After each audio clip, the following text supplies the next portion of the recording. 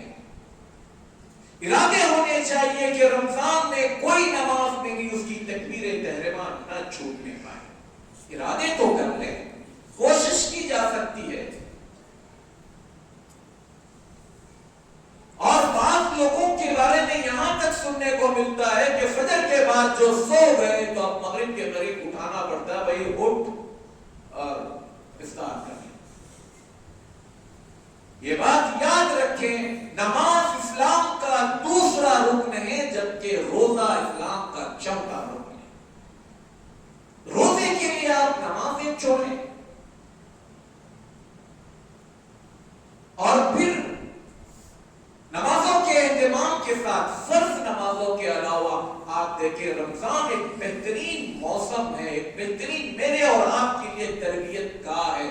عام دنوں میں شیطان ہم سب کے پیچھے لگا ہوا ہے, کاروبار کے اعتبار سے, جاب کے اعتبار سے, کمپنیوں کے مسائل کے اعتبار سے, ٹریفک میں پھنسنے کے اعتبار سے ہم سے اکثر و بیشتر کچھ نہ کچھ چیزیں چھوٹ جاتی ہیں. رمضان میں آپ دیکھیں 12 رکعت اللہ کے رسول صلی اللہ علیہ وسلم نے کہا جو انسان 12 رکعت نماز پڑھے گا غیر الفریضہ یعنی فرض نمازوں کے علاوہ, اس کے لیے جنت میں ایک گھر بنانے کی خوشخبری دی جاتی ہے. کیا یہ اہتمام رمضان میں نہیں ہو سکتا؟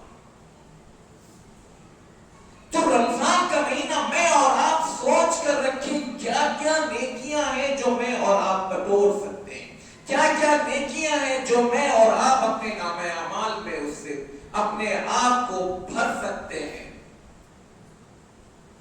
آج کل حج اور عمرے کی باتیں ہوتی ہیں, بہت سارے لوگوں کو یہ حسرت ہے اللہ تعالیٰ نے انہیں غربت کی وجہ سے وہ موقع نہیں دیا. افسوس کرنے کی ضرورت نہیں ہے میرے بھائیوں, اسلام نے میرے اور آپ کے پاس آپشنز رکھے ہیں. اگر اللہ نے دولت نہیں دی ہے, حج اور عمرہ نہیں کر سکتے, اس کے آپشن میں میرے اور آپ کے پاس 1.5 گھنٹے سے 1.25 گھنٹے میں آپ پورے حج اور پورے عمرے کا ثواب حاصل کر سکتے. آپ کو کیا چاہیے؟ اجر چاہیے یا وہاں پر آپ جا کر واپس آنے کا کوئی سرٹیفکیٹ چاہیے؟ اجر چاہیے. اللہ کے رسول صلی اللہ علیہ وسلم فرماتے ہیں جو بندہ فجر کی نماز جماعت کے ساتھ ادا کرے, جس جگہ اس نے فجر کی نماز ادا کی ہے وہیں پر بیٹھے اللہ کا ذکر کرے, سورج کے طلوع ہونے کے 15 سے 20 منٹ تک کا وقت, جس کو نیزے کی بات کہی تھی کہ سورج ایک نیزہ اوپر کو چڑھ جائے, اندازے میں علماء نے اس کو 20 منٹ کا وقت رکھا ہے.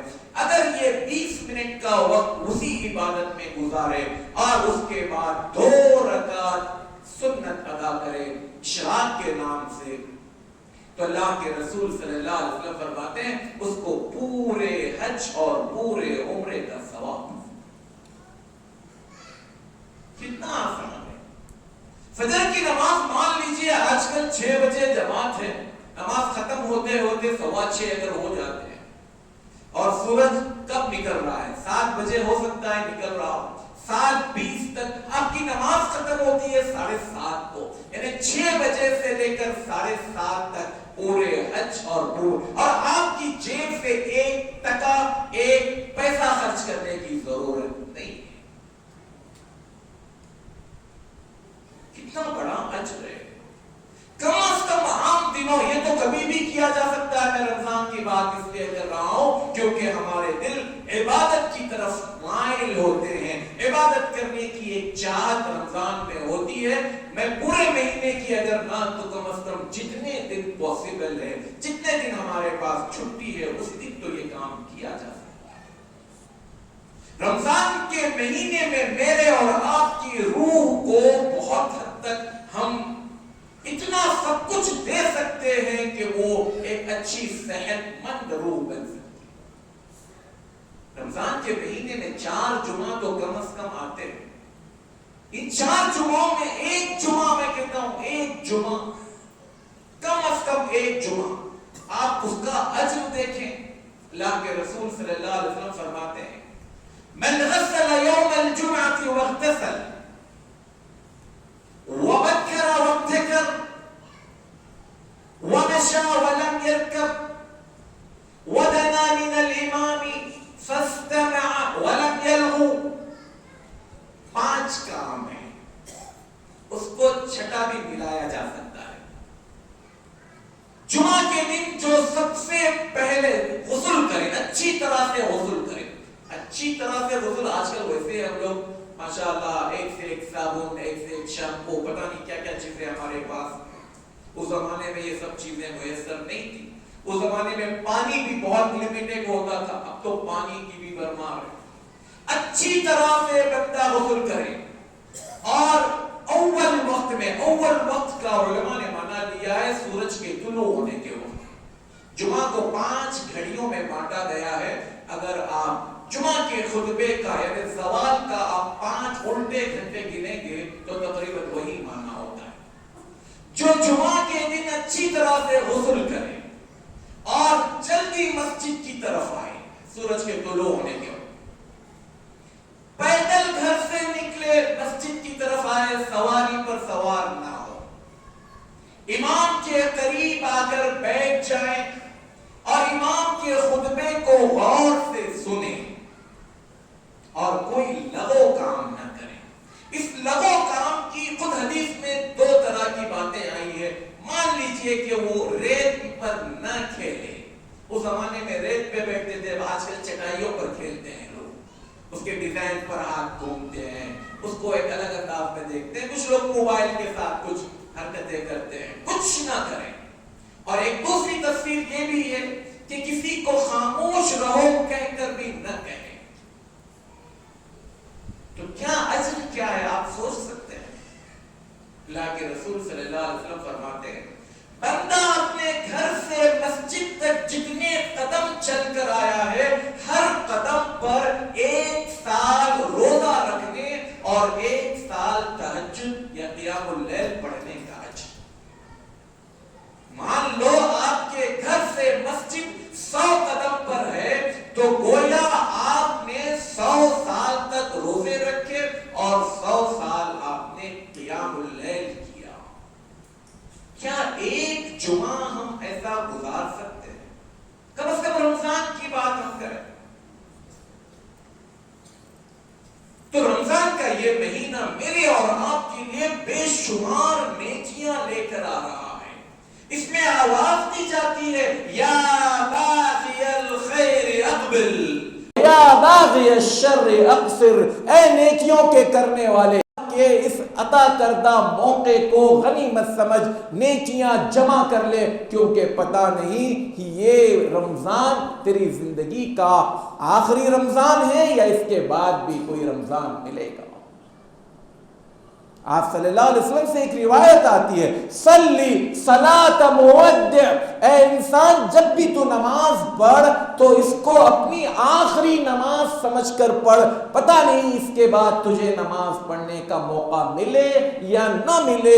میں کہتا ہوں اسی طرح سے ہم میں کا ہر انسان اپنے اس رمضان کو یہ سمجھے کہ یہ میری زندگی کا آخری رمضان. ہمارا حال یہ ہوتا ہے کہ رمضان آتا ہے، ہم لوگ سوچتے رہتے ہیں نکل جاتا ہے، ہم سوچتے ہیں نہیں اگلے سال کے رمضان میں بہت کچھ کروں گا، میں یہ کروں گا وہ کروں گا. لیکن اگلے سال کا رمضان میں زمین کے اوپر نہیں زمین کے اندر ہو جاتا ہوں. ذرا سوچ کر دیکھیں، آپ اپنے اطراف و اکناف کے لوگوں کا ایک بیٹھے بیٹھے آپ سوچیں کتنے دوست تھے، کتنے رشتہ دار تھے، ہٹے کٹے سب کچھ تھے. بعض میں اس میں تو جوان تھے جو پچھلے سال رمضانوں میں ہمارے ساتھ تھے لیکن اس سال نہیں ہے. میرے بھائیوں، رمضان کا مہینہ اس قدر عظیم مہینہ ہے کہ میں اور آپ اس کی اگر قدر نہیں کرتے ہیں، اس کی کما حق ہو اس میں عبادت نہیں کرتے ہیں تو اس کا انجام کیا ہے پتہ ہے آپ کو؟ ایسے انسان کو جبرائیل علیہ السلام کی بد دعا اور اللہ کے رسول صلی اللہ علیہ وسلم کی آمین لگتی ہے۔ اللہ کے رسول صلی اللہ علیہ وسلم ایک مرتبہ ممبر پر چڑھ رہے ہیں، پہلی سیڑھی پر قدم رکھا، کہا آمین، دوسری سیڑھی پر قدم رکھا، کہا آمین، تیسری سیڑھی پر قدم رکھا، کہا آمین۔ صحابہ نے کہا اے اللہ کے رسول صلی اللہ علیہ وسلم، ممبر پر تو آپ ہمیشہ چڑھتے رہتے ہیں، لیکن آج کیا بات ہے کہ آپ نے ہر سیڑھی پر قدم رکھتے ہوئے آمین کہا؟ تو کہا جب میں ممبر پر چڑھ رہا تھا جبرائیل علیہ السلام میرے پاس آئے، 3 بد دعائیں کی، میں نے ہر بد دعا پر آمین کہی۔ تفصیل کا یہ موقع نہیں، میں صرف اپنے موضوع سے متعلق بات کروں تو کہا ان میں سے ایک وہ بندہ ہے جس کو رمضان کا مہینہ ملے اور وہ اپنے آپ کو جہنم سے آزاد نہ کرا لے، اپنے آپ کو جہنم سے بچا نہ لے۔ کس قدر محرومی کی بات ہوگی کہ رمضان کا مہینہ آئے میں عبادتیں نہ کروں، توبہ اور استغفار نہ کروں، دعائیں نہ کروں، عبادتیں نہ کروں۔ تو اللہ کے رسول صلی اللہ علیہ وسلم فرماتے ہیں جبرائیل کی بد دعا یہ تھی کہ وہ انسان ذلیل اور رسوا ہو جائے، رغم انف، اس انسان کی کو ذلت اور رسوائی کا سامنا کرنا پڑے جس کے پاس رمضان کا مہینہ آئے اور وہ اپنے آپ کو جہنم سے نہ بچائے۔ تو میرے بھائیوں، رمضان کا مہینہ اللہ تبارک و تعالیٰ اس کے استقبال میں جنت کے دروازوں کو کھول دیتا ہے، جہنم کے دروازوں کو بند کر دیا جاتا ہے، میرے اور آپ کے دشمن شیطان کو بیڑیوں میں جکڑ دیا جاتا ہے، ان کو باندھ دیا جاتا ہے تاکہ ہماری عبادتوں میں خلل نہ کرے۔ لیکن ہمارے وہ بڑے دشمن جو ہیں، دشمن شیطان، وہ تو باندھ دیے جاتے ہیں، ہمارے اپنے اندر والے جو شیاطین ہیں وہ زیادہ جاگ جاتے ہیں، اور ہم رمضان میں نت نئے قسم کے شوق پالنے لگ جاتے ہیں۔ رمضان کے مبارک مہینے کی ایک ایسی عبادت جو امت مسلمہ کے ہمارے اولین جو لوگ تھے سلف صالحین، ان کی حسرتوں کے، ان کے افسوس کے مد مقابل اللہ نے ایک بڑے انعام کی شکل میں صحابہ کو بڑی فکر لاحق تھی۔ اے اللہ کے رسول صلی اللہ علیہ وسلم نے جب یہ بات کہی کہ میری امت کی عمریں 60 سال سے 70 سال کے درمیان میں، صحابہ نے کہا اے اللہ کے رسول صلی اللہ علیہ وسلم 60 سال 70 سال، ہم سے پہلے کی قومیں 1000 سال 900 سال 800 سال 600 500 400 پتہ نہیں سینکڑوں سال دنیا میں زندگیاں گزار کر گئی، پتہ نہیں انہوں نے کتنی بڑی بڑی نیکیاں کی ہوگی، رب کو منانے کے پتہ نہیں انہوں نے کیا کیا چیزیں استعمال کی، اس 50 60 70 سال میں ہم کیا کر لیں؟ اللہ تبارک و تعالیٰ نے مجھے اور آپ کو رمضان کے آخری عشرے میں ایک رات دی ہے، خیر من 1000 شہر، 1000 مہینوں سے بہتر ایک رات، یعنی 83 سال 4 مہینے کے برابر۔ اگر میں اور آپ اپنی زندگی کے 10 سال بھی اس کا کما حق ہو حق ادا کریں، اس لیلۃ القدر کو ہم وہ عبادتیں کریں جو اللہ کے رسول صلی اللہ علیہ وسلم سے ثابت ہیں، ہر قسم کے بدعات و خرافات سے اپنے آپ کو بچائیں، وقت ضائع نہ کریں بلکہ وہ عبادتیں کریں جو مسنون ہیں، تو ایسی صورت میں 10 سال بھی، اگر ہم 10 سال کا مطلب اگر رمضان کے آخری عشرے کو ہم ہر سال کے 10 رات مان لے تو 10 سال میں 100 راتیں ہوتی ہیں، 100 رات میں ہم گویا اوپر کے 4 مہینے نکال دیجئے، 83 سال یعنی 830 بلکہ 830 سال 830 سال عبادت کرنے کا اجر میرے اور آپ کے نام لکھ دیا جائے گا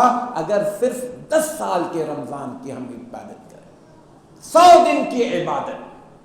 ابھی 70 سال میں کسی کو 20 سال بھی مل سکتے ہیں، 30 سال بھی مل سکتے ہیں، 40 سال بھی مل سکتے ہیں۔ اب آپ دیکھیں اس کے حساب سے آپ پلس کرتے جائیں تو آپ کہاں سے کہاں پہنچ جائیں۔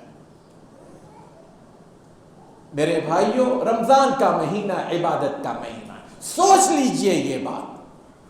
جب تک میں اور آپ اس بات کو نہیں غور کریں گے کہ یہ رمضان کا مہینہ کپڑوں کے خریدنے میں دن دن بھر یا کئی کئی دنوں تک بازار میں گھومنے کا نام رمضان کا مہینہ نہیں ہے۔ ہماری ماں اور بہنوں کو آپ دیکھیں، بازاروں میں کیا چہل پہل ہوتی ہے، اور وہ لوگ جنہیں دین سے، اسلام سے، عبادت سے، رب سے، اللہ کے رسول صلی اللہ علیہ وسلم کی سنتوں سے کوئی سروکار نہیں، وہ خاص کر رمضان میں ایسے نت نئے قسم کے آفر لگاتے ہیں۔ امام مالک رحمۃ اللہ علیہ کے بارے میں آتا ہے کہ ان کے درس میں طلبہ بیٹھے ہوئے ہیں، امام صاحب درس دے رہے تھے، اچانک کسی نے باہر سے آواز لگائی، ہاتھی آیا، ہاتھی آیا۔